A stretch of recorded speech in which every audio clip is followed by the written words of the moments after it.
Les gars, je vais péter un plomb. J'ai filmé. Là, j'étais en train de filmer. Je vous expliquais les concepts, etc. pendant 15 minutes.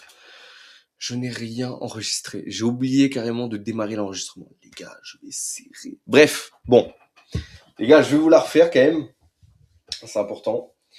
Bon, alors. Salut. Salut, re-salut. Les gars, aujourd'hui, on va parler des concepts de liquidité. En quoi la liquidité, ça va être important pour nous sur les marchés. Pourquoi on devrait utiliser de la liquidité, comment la repérer et du coup comment se placer en ordre vendeur ou acheteur sur les marchés. Ok, on va faire ça très simple. Je vais d'abord, avant de passer sur les graphes, quoique je vais du coup vous donner cet exemple-là que j'ai fait tout à l'heure aussi, mais bon. Alors, prenez votre cahier, prenez un stylo, prenez des notes. Ok, ça va être très important et comme ça vous permettra, vous, de vous dire, ok, ça, j'ai pas bien compris, je le note et comme ça, après, je pourrai revenir dessus, etc. Et vous aurez entièrement ma stratégie sur votre cahier. Donc, votre cahier, les gars, ça va être vraiment du diamant, c'est précieux. Vous le prenez et comme ça, vous pourrez étudier vous-même dessus, etc. Ok, c'est très important que vous notiez tout ce que je dis dans les vidéos sur le cahier. Je suis passé par là, d'autres personnes l'ont fait, faites-le, ok? Donc, vous devez le savoir, en trading, vous pouvez à la fois acheter un actif, entre guillemets, parier à la hausse ou à la baisse d'un actif, ou être en ordre vendeur. Donc là, vous avez un ordre acheteur. Ok, donc vous avez ici, par exemple, imaginons, j'ai mis 50 euros sur le trade. Si jamais on vient ici sur mon trade faire, par exemple, ici un R de 2, risque ratio récompense de 2, ce qui veut dire que si je mets 50 euros sur le trade, je gagne 100 balles. Par contre, si on touche mon stop loss, ici, ma limite de perte, je perds 50. Ok, donc c'est pareil pour les ordres vendeurs. Stop loss, take profit. Ok, vous me suivez jusqu'à là? Parfait. Donc en gros, le but aujourd'hui avec la liquidité, c'est de connaître et savoir comment le marché se déroule pour pouvoir mieux se placer sur les marchés et éviter de trop se faire stop loss. Alors, donc, si vous préférez, c'est quoi la liquidité? La liquidité, c'est des ordres qui sont en attente. Donc, imaginez, si vous voulez, des piscines de thunes remplies. Ok, dans tous les cas, ça va être beaucoup plus illustré tout à l'heure. Vous allez mieux comprendre. Mais en partie du principe, c'est vraiment des bulles de thunes. Ok, donc c'est soit des stop loss, soit des limit orders. Les limit orders, par exemple, ça va être nous, quand on prend un trade, on va se dire, ok, maintenant je prends le trade, et en gros, ça c'est des trades market, si on rentre directement sur le marché. Par contre, vous avez aussi l'occasion de vous dire, ok, jeudi je suis pas là, je peux pas être devant les graphiques ou quoi que ce soit. Si jamais le prix arrive à ce niveau-là, ok, hop, à ce niveau-là, donc sur le niveau 1.20796, ça déclenche automatiquement un trade. Et en fait, ma position, elle me permet d'être prise. En gros, c'est vraiment des ordres qui sont en attente. Donc si vous n'êtes pas là, mais que le prix fait ça, ça vous déclenche. Et ensuite, soit vous prenez stop loss, soit vous faisiez un take profit. Ok? Donc c'est soit des stop loss, la liquidité, soit des ordres limites. Ok? Quand le prix atteint ces zones, ça va activer énormément d'ordres d'achat et de vente d'un coup. C'est très important. Donc pourquoi les banques, en fait aujourd'hui, ils en ont besoin. Elles en ont besoin, excusez-moi, putain. Je mélange de ouf le masculin avec le féminin sur les mots, les gars, je ne sais pas pourquoi. Bref, donc en gros, les banques et les grosses institutions, si vous voulez, donc les market movers, brassent des sommes colossales, les gars. Ok, rentrez-vous ça dans le crâne, c'est colossal. Pour que la banque elle puisse acheter énormément, elle a besoin qu'en face, énormément de gens vendent au même moment. Les banques, elles vont donc chercher la liquidité, ce qu'on appelle nous des liquidités, des liquidités sweep. Oh, les gars, c'est une dinguerie. Elles poussent le prix vers les zones où elles savent que les traders particuliers ont mis leur stop loss. Quand tes stops sautent, généralement, si tu as un ordre d'achat, mais que tu as un stop loss, en fait, ton stop loss, il va sauter, donc tu vas vendre, et la banque récupère tes ordres pour acheter et faire repartir le marché dans l'autre sens. Ok, donc je vais vous expliquer, ça va être beaucoup plus illustré pour vous, et vous allez vraiment bien comprendre. Encore une fois, prenez vos stylos, les gars. Ok. Alors, c'est dommage parce que ici, j'avais un très bon exemple, je crois que c'était en 15 minutes. Je sais même pas quel exemple je vous avais pris tout à l'heure, les gars.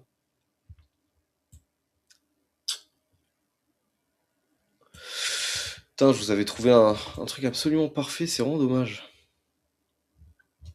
Bon, écoutez, on va juste le faire comme tout à l'heure. Daily. Magnifique. Alors, donc, quand j'arrive sur le marché, imaginons je suis ici, etc. Hop là. Qu'est-ce qui se passe? Qu'est-ce que je vois? Moi, je suis trader débutant, j'arrive sur le graphe, etc. Je me dis, ok, ici, on a un niveau qui est ultra intéressant parce que dans ce niveau-là, vous voyez en fait que le prix rejette cette zone. Donc, ce qu'on appelle un support. Ok, donc le prix vient être supporté par cette zone-là. Vous êtes d'accord avec moi? Avec moi, excusez-moi. On va pas casser ce niveau-là. Donc, en fait, ça donne envie de se placer vraiment en ordre acheteur, comme ceci. Ok, hop, hop. Ça donne envie à des millions de personnes de se placer en tant qu'acheteur sur cette position-là. Ok, d'avoir un take profit comme ça. Hop. Pourquoi? Parce que, encore une fois, le prix nous indique que ah ben, ce niveau-là, on ne le casse pas. Ce niveau-là, on ne le casse pas. Ce niveau-là non plus. Ce niveau-là, on ne le casse pas. Ce niveau-là, non. Non, non, non. Donc, en gros, ben, de manière très logique, tu vas te dire, ok, bon, ben, ce niveau-là, on ne casse pas, donc je vais me positionner en tant qu'acheteur. C'est pas plus mal, tu as un ressenti, pourquoi pas? Zéro ressenti sur les marchés, les gars, ok? C'est, je veux dire, vraiment, tu as le ressenti de te dire, ok, ben, ça va péter à l'achat, donc je vais me mettre pardon, en ordre acheteur. Le problème, c'est quoi? C'est que regardez ce qui se passe par la suite, juste ici, ça. Qu'est-ce qui se passe? On vient casser, si vous voulez, on vient prendre toutes les liquidités, donc tous les stop loss, des centaines de milliers, de millions de personnes qui sont placées en ordre acheteur à ce niveau-là. Donc vous allez me dire, oui, mais Lucas, qu'est-ce que tu nous racontes? Moi, mon stop loss, je mise 50 euros sur le trade. La banque s'en fout en fait de récupérer 50 euros. Ouais, en soi, la banque s'en tape, les institutions s'en tapent de ton stop loss à 50 balles. Genre, c'est pas important pour une banque d'aller récupérer ton stop loss si tu as 50 euros sur le trade. Par contre, fais 50 fois 1 million, fais 50 fois 100 000, parce qu'il n'y a pas que toi qui trades sur les marchés. Donc ça voudrait dire que tu as au moins minimum des centaines de milliers de positions qui sont positionnées de la même manière que toi. Peut-être pas au même moment, peut-être pas la même position, mais du moins vous êtes tous en ordre acheteur dans cette accumulation-là. D'accord? Et là, il faut imaginer qu'il y en a des centaines de milliers, voire des millions à ce moment-là. Ok? Donc que ça soit des ordres acheteurs comme ça ou des ordres vendeurs. D'accord? Vous pouvez aussi avoir des gens qui vont se dire, ok, ça c'est un niveau de résistance, je vais me placer en ordre vendeur à ce niveau-là avec un stop loss comme ça. C'est tout à fait possible. Il faut imaginer que là, il y a des centaines de milliers de personnes qui sont pris des positions, qui sont dans des trades avec des stop loss. Qu'est-ce qui se passe? On vient récupérer tous les stop loss de toutes les personnes qui sont en position avant de réinjecter sur le marché. Donc la banque, si vous voulez, les institutions ont besoin de venir chercher tous les stop loss avant de réinjecter sur le marché. C'est très, très, très, très, très important que vous compreniez ça, parce qu'une fois que vous aurez compris cette logique de liquidité sweep et de comment le marché se déroule vraiment avec des sweeps de liquidité, vous allez pouvoir non pas anticiper, va vraiment pas falloir anticiper, mais va falloir en fait deviner et se dire, ok, là, je vais un petit peu plus réfléchir comme une banque, etc. Comment la banque ferait à ce moment-là pour piéger, entre guillemets, le plus de personnes possible? Ben, regardez, c'est très simple, accumulation. On se dit, ok, on a un niveau de résistance, un niveau de support. Le prix reste dans ces zones-là. On se dit, pourquoi pas? Qu'est-ce qui se passe? On vient sortir tout le monde à la baisse, donc on récupère tous les ordres acheteurs ici, mais du coup, ils sont obligés de vendre parce que le stop là s'est touché. Qu'est-ce qui se passe par la suite? On réinjecte sur le marché. Donc en fait, dès le départ, les gens n'ont pas tort. Les gens qui sont en position acheteur ici, ils n'ont pas tort de se dire, ok, c'est un niveau qui est supporté, ok, on vient pas casser ce niveau-là, donc potentiellement on ira à l'achat. Mais en fait, ils le font trop tôt. Et quand vous positionnez trop tôt sur le marché, c'est que vous n'avez pas une assez bonne compréhension de la liquidité. Et une fois que vous avez compris que vous ne pouvez pas vous placer à cet endroit-là parce qu'on n'a pas eu de sweep de liquidité ici, vous comprendrez qu'il va falloir attendre une fermeture de tous ces stop loss pour que la banque puisse réinjecter par la suite à la hausse. Et c'est d'ailleurs ce qui se passe. Regardez, on a une accumulation, on sort toutes les personnes et on réinjecte à la hausse. Donc c'est ce principe de liquidité sweep qui est très important et d'ailleurs que vous allez retrouver sur vos structures de marché, sur les break-off structures, sur tout ça. Mais il va vraiment falloir entraîner votre œil à non pas regarder juste un graphique comme ça, mais à vous poser et vous dire, OK, où est-ce que je vois des sweeps de liquidité? Et croyez-moi, vous pouvez en chercher partout et en trouver partout. Parce que le marché, en fait, se déroule de cette manière-là. Si vous regardez, qu'est-ce qui se passe? Ici, je vous prends un exemple hyper concret. Ici, on a un sweep, ok, et on repart à la baisse. Ici, on a un sweep et on repart à la hausse. Ici, on a un sweep, on repart à la baisse. On a un sweep et on continue. En gros, qu'est-ce qui se passe avec cette liquidité? Si vous regardez, je ne sais pas si vous avez regardé en tout cas la première vidéo qu'on avait fait ensemble concernant les bougies en trading. Je vous avais dit qu'une bougie comportait un corps et des mèches.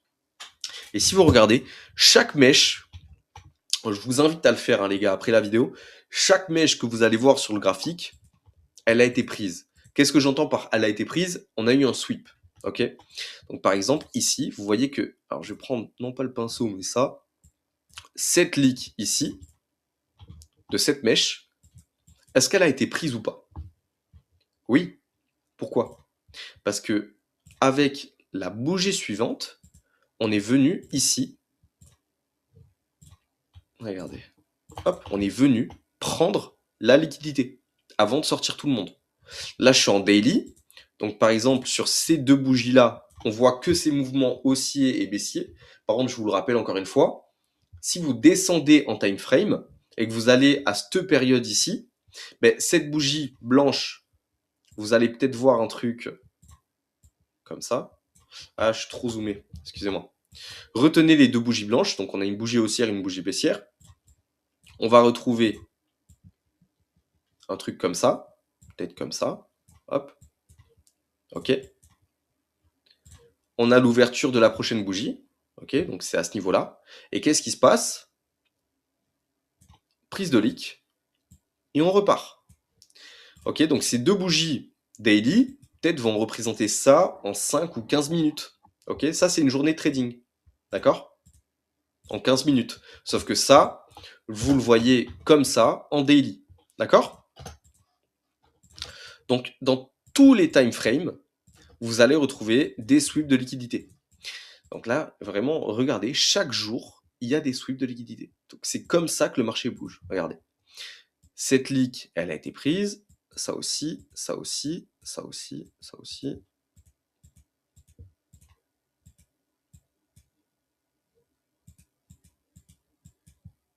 Vous voyez? Toutes les leaks sont prises. Est-ce que ça veut dire que, et c'est bien si vous avez pensé à ça, de vous dire, ok, là par exemple, sur ma journée de trading, hop, d'aujourd'hui, ça va être long si je fais ça. Voilà. Nickel. Si vous vous dites, ok, mettons, on va prendre vraiment, ça me fait chier un peu, mais bon, c'est pas grave. Sur la journée de hier, ok, on a un plus haut ici, vous êtes d'accord avec moi, et un plus bas ici. Qu'est-ce qui s'est passé? Voilà. On est quel jour? J'ai oublié mon jour. On est vendredi. Ah mais oui, on est vendredi, putain, je suis con. Donc là, on est comme ça, sur la bougie de jeudi. Vous dites, ok, jeudi clôturé, il est minuit, bam. On est vendredi. En fait, si vous avez le réflexe de vous dire, ok, je vais sur mon time frame daily, je prends le plus haut et le plus bas de ma journée de jeudi. On est vendredi, on est à l'ouverture. Qu'est-ce qui se passe? Le prix ouvre. On peut se dire qu'on va devoir, par principe, aller clôturer les liquidités de la journée précédente. Donc, par principe, vous dire, ok, suivant la tendance, suivant les zones intéressantes, on va plus être acheteur ou vendeur pour aller récupérer la liquidité du jour d'avant. Et c'est d'ailleurs ce qu'on a fait. Ici, je vais me mettre en 15 minutes en vrai, juste activer mes sessions. Qu'est-ce qui se passe sur la journée Londres, Asia, New York? Parfait. Sur la journée de jeudi, putain, j'y arrive pas. Voilà, sur la journée de jeudi, on crée ce plus bas et ce plus haut. Maintenant, sur la journée du coup d'aujourd'hui, d'accord, à partir de là, qu'est-ce qui se passe? Donc, on crée notre Asian. Alors, je vais juste, excusez-moi, me délimiter, comme ça vous pourrez mieux voir. En fait, ce qui m'embête, c'est que vous pouvez pas bien voir. À minuit. Magnifique. Qu'est-ce qui se passe? Plus bas, plus haut de la journée, de jeudi. On arrive à vendredi, session asiatique qui accumule. Et ici, début de session de Londres, bam, on cherche le bas. Donc on vient chercher en fait toutes les personnes qui sont placées ici en ordre acheteur. Ok. Et qu'est-ce qui se passe une fois qu'on a pris la liquidité du bas de la journée précédente? On réinjecte sur le marché sur la session de New York. On va parler des sessions un petit peu plus tard dans les vidéos. Vous savez, l'Asian, la Londres et la New York. Mais c'est très important de comprendre ça. Et vous voyez bien que peu importe le time frame où je suis, là en l'occurrence je suis en 15 minutes, tout à l'heure on était en daily, vous voyez que chaque bougie qui comporte une mèche, ok, ça c'est de la liquidité. Ça aussi, ça aussi, ça aussi, ça aussi, ça aussi. Bref, toutes les mèches que vous voyez, c'est de la liquidité. Et à chaque fois, on vient les compléter. D'accord? On a non pas forcément tout le temps la bougie d'après qui vient la compléter directement, mais d'autres bougies qui viennent revenir dans ce prix-là, closer toute la liquidité pour après repartir. Donc maintenant, vous allez me dire, oui, mais j'ai l'impression qu'il n'y a pas toutes les liquidités qui sont prises. Oui, mais c'est temporaire. Pourquoi? Parce que si vous voyez par exemple sur des mouvements qui sont assez violents, je vais me mettre par exemple en daily, vous allez me dire, oui, mais je comprends pas, tu nous dis que toutes les liquidités sont prises, mais c'est faux. Parce que je suis dans une tendance baissière et tout, et c'est pas pris. Par exemple, ça. Vous allez me dire, ouais, mais ici, il n'y a aucune liquidité, mis à part celle-ci. Donc ici, on peut estimer qu'à partir de là, elle est prise. On peut estimer que ça, je vais vous tracer un petit peu mieux, les gars, hein, quand même. Je vais vous respecter un peu, excusez-moi. Bam, bam, bim. Voilà, magnifique. On peut estimer que ces 3 leaks, elles n'ont pas été prises. Mais malgré le fait qu'elles n'ont pas été prises, on a quand même injecté vachement à la baisse. Pourquoi? 2 solutions. Enfin, 2 raisons. Déjà, malgré le fait qu'on ait laissé 3 liquidités, il y a quand même des leaks qui ont été prises entre les mouvements. On est bien d'accord. Cette liquidité, elle a été prise par ce mouvement-là. Mais donc là, on laisse de la liquidité ici. On laisse aussi de la liquidité ici. Mais entre-temps, on a fermé beaucoup de liquidités. D'accord? Deuxième raison, ben les gars, ça revient toujours,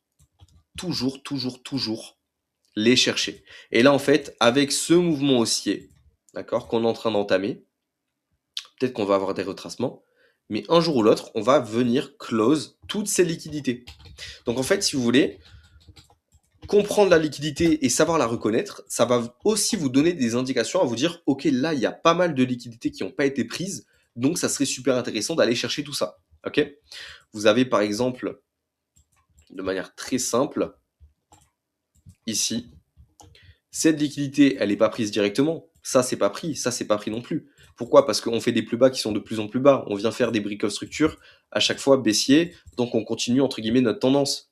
Mais qu'est-ce qui se passe? Ben, un jour ou l'autre, les gars, on va venir clôturer ces liquidités. Ok?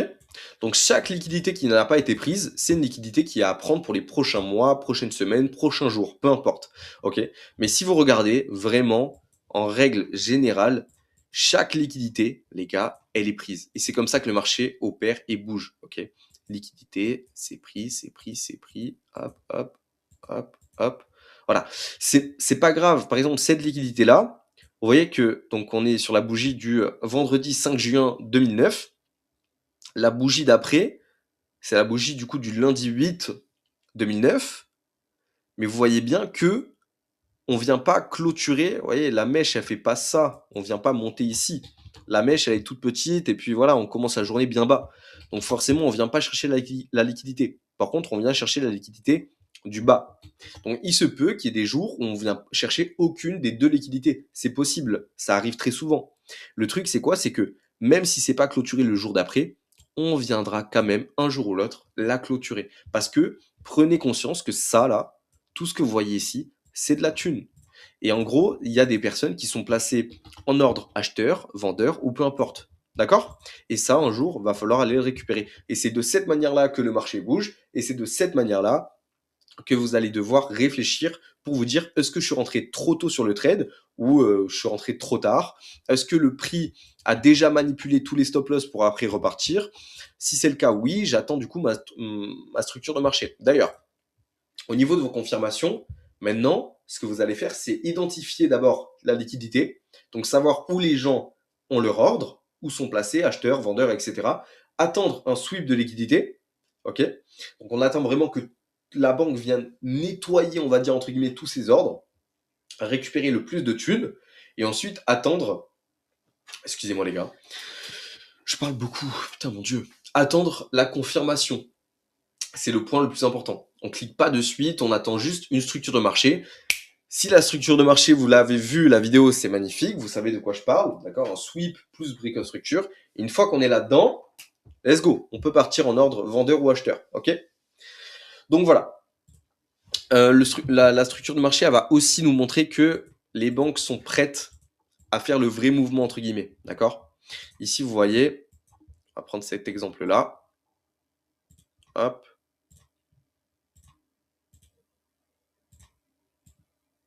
On peut se faire ça en vrai. Même si je suis pas de ouf fan, mais bon, c'est pas grave. En gros, on pourrait se dire, ok, qu'est-ce qui se passe? On supporte, support. Donc là, une fois qu'on arrive là-dedans, on peut se dire, ok, qu'est-ce qui se passe ici? Bon, ben frérot, je vais me mettre en ordre acheteur. Et je vais mettre mon stop loss ici. Étant donné qu'à chaque fois, on n'est pas allé plus bas que ça. Et qu'à chaque fois, le prix, il vient être supporté par cette zone-là. Donc de manière légitime, j'ai envie de dire, et logique, tu vas juste te placer en ordre acheteur comme ça. Mais t'as pas bien compris au final les concepts de liquidité, donc tu te fais stop loss. Tu viens de te faire sortir. Je vous invite vraiment à aller chercher ça de vous-même sur les marchés, à aller chercher, entre guillemets, une zone de support ou de résistance, et regarder où est-ce que ça sort. Est-ce que ça sort à la hausse ou à la baisse? Et regarder en fait dans quel sens ça part. Encore une fois, toutes les personnes qui étaient en ordre acheteur à ce niveau-là avaient eu raison, entre guillemets, parce que le prix est parti à la hausse. Le truc, c'est qu'ils n'ont pas attendu ce sweep de liquidité. Et en fait, le sweep de liquidité, donc vous le voyez ici. Oh, putain, les mecs, je mets trop de dessins. Vous voyez ici. Mais qu'est-ce qui se passe? Donc on a identifié le sweep de liquidité, on a identifié aussi une zone de support et de résistance. Maintenant, on attend le sweep. Donc on a un premier sweep ici et grâce à ça, du coup, le deuxième ici. Donc on a un mini sweep et un gros sweep. Et par la suite, mon dieu, putain, les mecs, waouh. Et par la suite, excusez-moi, un break-off structure. On vient faire un BOS, on revient dans notre zone, on retrace et ensuite on peut partir à l'achat. Donc au lieu de vous placer trop tôt sur des zones de support comme ceci, au lieu de vous placer comme ça, de vous faire sortir, vous placez sur le retracement après la structure de marché et là, vous aurez entre guillemets raison sur le marché. D'accord? C'est très important. Donc très souvent, essayez de chercher, si vous voulez, si vous débutez, etc., essayez de chercher des zones entre guillemets où le prix accumule de cette manière-là. Et ensuite, si le marché sort d'un côté, vous savez que ça va aller de l'autre. Et si le marché sort de l'autre côté, vous savez que ça va aller de l'autre. Donc je vais vous faire un dessin quand même sur ça. Généralement, ça s'appelle un PO3. On verra ça dans d'autres vidéos aussi, pour pas vous faire une vidéo trop longue. Vous avez une accumulation. Ok, vous avez des liquidités ici et des liquidités ici. Donc si on a, entre guillemets, une zone de support ici, ça va être des gens qui vont acheter. Et si on a une zone de résistance, ça va être des gens qui vont shorter le marché, donc vendre, d'accord? En se disant, ok, on casse pas cette zone, donc on va se placer comme ça. Qu'est-ce qui se passe maintenant? Si le marché vient à la hausse, c'est qu'on ferme en fait tous les ordres vendeurs ici. On vient chercher tous les stop loss qui sont vendeurs. Donc ensuite, on réagit sur le marché vendeur, tout simplement, de manière vendeur. Ou alors, le marché, excusez-moi, ferme tous les stop loss acheteurs pour aller après à la hausse. Avec évidemment, comme je vous l'avais dit tout à l'heure, hop, le sweep, un deuxième, break-off structure, retracement et on part. Et si c'est pour la baisse, vous avez sweep de liquidité, le deuxième, donc la structure de marché, break-off structure, on a la structure, on retrace et on part. C'est très souvent ça. D'accord? Est-ce que ça va passer à chaque fois? Non. Est-ce que vous allez tout le temps bien vous positionner? Non. Mais en tout cas, ça passe. Je voulais juste vous faire une petite aparté sur les 25 minutes de vidéo. Il y a beaucoup de personnes qui vont vous dire oui, mais c'est des concepts de liquidité. La liquidité, ça marche pas. C'est pas comme ça. C'est pas truc. C'est pas machin. Il faut utiliser des zones de support et de résistance. Ça marche très bien. Les gars, je tiens à vous le dire. Aucune stratégie n'est pas rentable. Toutes les stratégies que vous allez retrouver sur YouTube, entre guillemets, sont rentables, d'accord. Le truc qui va faire que vous n'êtes pas rentable, c'est, entre guillemets, la compréhension de votre stratégie et du marché même, et l'application, la discipline, entre guillemets, à vraiment garder votre stratégie et vos concepts. Si vous avez une stratégie que vous devez respecter 10 confirmations dans votre stratégie, mais que vous en respectez que 9, et que vous prenez le trade même si vous n'avez pas la dernière confirmation, croyez-moi, votre stratégie, au fur et à mesure, au long terme, ça va pas être rentable. Parce que vous respectez pas votre plan. Donc votre stratégie, elle n'est pas optimale. Et l'erreur, en fait, que beaucoup de personnes font, elles vont se diriger vers un mec qui va proposer une stratégie magique, mais ça n'existe pas, entre guillemets. Si vous la respectez pas, ça marche pas. Donc, si le premier mois, vous faites des supports, on va dire, si vous tradez avec des liquidités, vous tradez avec de la liquidité, vous apprenez, etc., ce que je vous apprends, etc. Le premier mois, hop, vous commencez à trader, bam, vous faites rentrer 7 TP, 7 trades gagnants. Vous allez vous dire, putain, c'est exceptionnel. Le frérot, il est trop fort. Putain, je viens de faire X d'argent, etc. Même si d'abord, il faut être en démo, ok. Vous allez vous dire, ok, ma stratégie, elle marche, c'est la meilleure du monde, magnifique. J'ai pris 7 trades gagnants et un stop loss. Incroyable. La semaine d'après, vous allez faire 4 stop loss pour 1 TP. Et vous allez vous dire, putain, mais en fait, la stratégie, elle pue sa mère. Elle est trop nulle. En fait, le truc, c'est quoi? C'est que à partir de là, vous allez vous dire, ok, je vais changer de stratégie vu qu'elle marche plus. Mais en fait, les gars, c'est l'erreur à ne pas faire.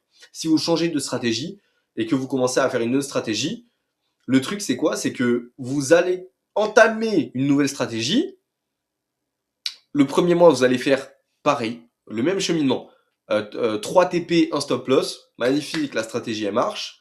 Et le mois d'après, vous allez faire 10 stop loss pour 1 TP. Vous allez vous dire, putain, mais c'est quoi ce bordel? Aucune stratégie ne marche. L'erreur, c'est que vous n'avez pas gardé la stratégie de base que vous avez appris au tout départ. Et c'est ça la plus grosse peur, c'est d'avoir une stratégie qui marche pas. Mais je vous rassure, les gars, toutes les stratégies sont rentables à partir du moment où vous les appliquez correctement et à partir du moment où vous ne les changez pas toutes les 2 semaines. Parce que si vous changez de stratégie toutes les 2 semaines, vous serez jamais rentable, d'accord? Parce que vous n'aurez pas assez de data. Et qui vous dit que, par exemple, le profil X, le premier profil va faire une stratégie que je vous enseigne sur les liquidités, etc. Va se rendre compte que ça fonctionne au départ, etc. Le mois d'après, le poteau, il va enchaîner 5 stop loss. Et au lieu de se remettre en question et se dire, il faut que je trouve une autre stratégie, il va continuer comme ça. Et en gros, il va voir qu'avec le temps, il va être beaucoup plus gagnant que perdant. Et sur le deuxième profil, une personne qui va changer de stratégie à chaque fois, elle va jamais tenir sur le temps et vous verrez que vous aurez d'énormes pics de descente, de montée, etc. au niveau de vos stats, etc. Vous n'arriverez jamais à être rentable. Donc vraiment, prenez la stratégie. Si vous enchaînez des pertes, c'est pas grave. Ça arrive, les gars. C'est vraiment comme ça. C'est le trading. C'est pour gagner, il faut perdre. Il faut juste savoir le limiter, entre guillemets, avoir une bonne gestion du risque. On en parlera évidemment sur d'autres vidéos. Mais c'est très important parce que je vous dis ça parce qu'il y a énormément de personnes sur YouTube et TikTok, surtout TikTok, c'est pour ça que j'aime pas trop en vrai, qui disent ouais mais toi tu traites ça, ça marche pas, il faut que tu traites comme ça, il faut que tu traites comme ci. Arrêtez ce bullshit. Toutes les stratégies sont bonnes, toutes les stratégies sont rentables.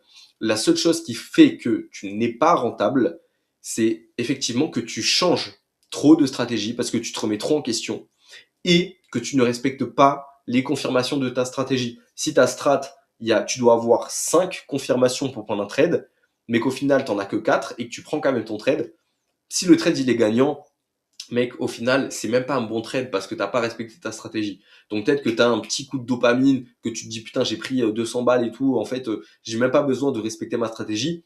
Mec, tu vas juste genre descendre, et ça servira complètement à rien, évidemment, parce que sur le long terme, si tu la respectes pas, ça ne marchera pas. Bref, 30 minutes de vidéo, je vous ai fait plus long que tout à l'heure.